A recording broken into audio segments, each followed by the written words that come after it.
educational objectives versus learning experience and the teaching inside the classroom. Now, this is what we have to worry about. You remember that we gathered objectives from different sources of information, and then we sifted and selected by using two last screens. One was philosophy of learning and the second was psychology of learning.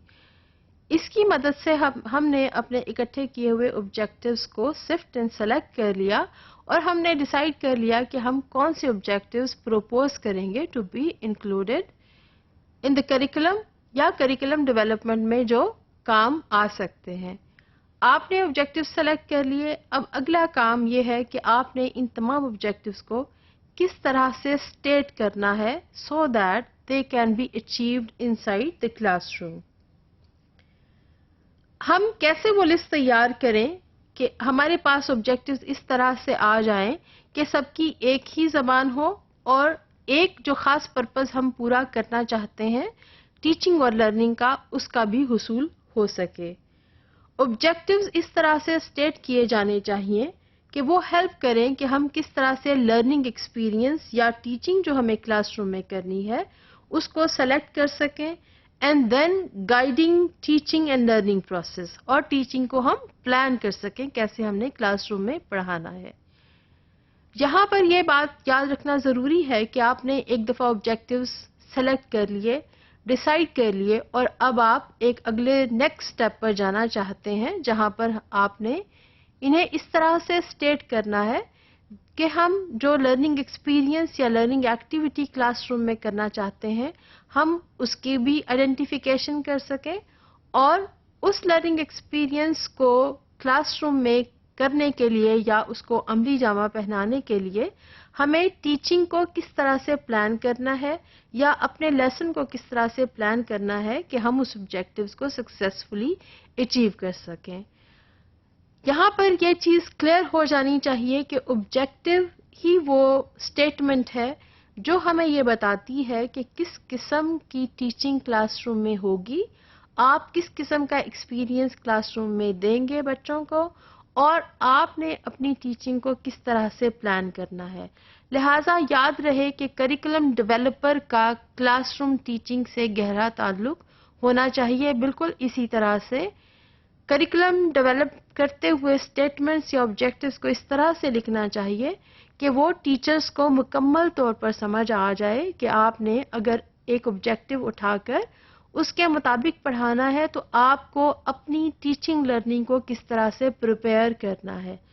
लिहाजा हम ये नहीं कह सकते कि curriculum developer का role सिर्फ curriculum development तक है. करिकुलम डेवलपर का रोल उससे कहीं ज़्यादा है. आप क्लासरूम की टीचिंग को फोरसी करते हुए अपना ऑब्जेक्टिव डिफाइन करते हैं और जिसके लिए आपको क्लासरूम टीचिंग का बखूबी अंदाज़ा होना बहुत ही ज़रूरी है. बिल्कुल इसी तरह से असातिज़ा को भी ये मालूम होना चाहिए कि किसी भी ऑब्जेक्टिव में से उनके दो करने वाले काम कौन से हैं और किस तरह से उनको प्लान करना है कि इफ़ेक्टिव टीचिंग क्लासरूम में हो सके. Objectives we had gathered and sifted and selected and identified to be included in the curriculum. These are to be stated in such a unified way that they can help us to make decisions about the learning experiences to be given in the classroom and to plan teaching in detail. Generally, इनको 4 तरीकों से state किया जाता है जिसमें हम ये देखते हैं कि either objectives they are stated as activities or things to be done by the instructor. कि हम ये कहते हैं कि असातिज़ा इनको इस तरह से पढ़ा रहे होंगे. They can also be stated as topics in the classroom, as concept or as generalizations or as content to be taught in the classroom. Number 3 is these are the generalized patterns of behaviors to be developed among the students. And number 4 is behaviors and areas of application. So objectives can be stated in different forms that either these are the activities we are saying or these are the topics to be taught in the classroom and these are the generalized patterns of behavior, and then these can be behaviors and the area of application which can be done in the classroom. So while we are looking at these 4 types of objectives, we will look in detail that how these can be stated so that we can identify the learning teaching process and the experience which is to be given to kids in the classroom. Number 1 is objective as activities to be done by the teacher. यहाँ पे ये जहन में रखिए कि हमने ये decide किया है कि हमने ऑब्जेक्टिव को इस तरह से स्टेट करना है कि वो तमाम एक्टिविटीज़ होंगी जो क्लासरूम में टीचर्स को परफॉर्म करनी है. For example, we want teachers to introduce mathematical operations in the classroom. हमने डिसाइड कर लिया कि मैथमेटिकल ऑपरेशंस वो एडिशन के हों, डिलीशंस के हों, डिवीजन हो या मल्टीप्लिकेशन हो या फ्रैक्शंस में हो. हम ये चाहते हैं कि इस एक्टिविटी को स्टूडेंट्स क्लासरूम में करें और एक्चुअल एक्टिविटी परफॉर्म करना होगी by the teacher. So teacher has to introduce this and also a teacher has to help students to learn the concept of evolution. This can be another objectives. We want a teacher to demonstrate in the classroom how to do classification and grouping of what we know. So while we are stating objectives in such a way where the activity which is to be performed is to be done by the teacher solely, और हमें ये नहीं पता कि इस activity में से students ने क्या करना है, तो हम इस ऑब्जेक्टिव को देखते हैं कि ये एक नामुकम्मल ऑब्जेक्टिव है.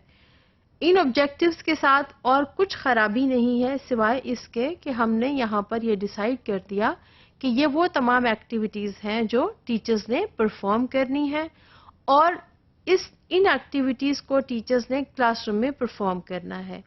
अगर आप अपना करिकुलम उठाकर देखें, जिस लेवल पर भी आप पढ़ाते हो या आप स्टूडेंट ही हैं और पढ़ाने का एक्सपीरियंस नहीं है, तो आप नेशनल करिकुलम उठाकर देख सकते हैं और आप अंदाज़ा लगा सकते हैं कि क्या करिकुलम वाक़ईतन इस तरह के ऑब्जेक्टिव्स रखता है या ऑब्जेक्टिव्स को इस तरह से स्टेट किया जाता है जहां पर वो तमाम एक्टिविटी लिख दी गई है जो टीचर्स ने करनी है.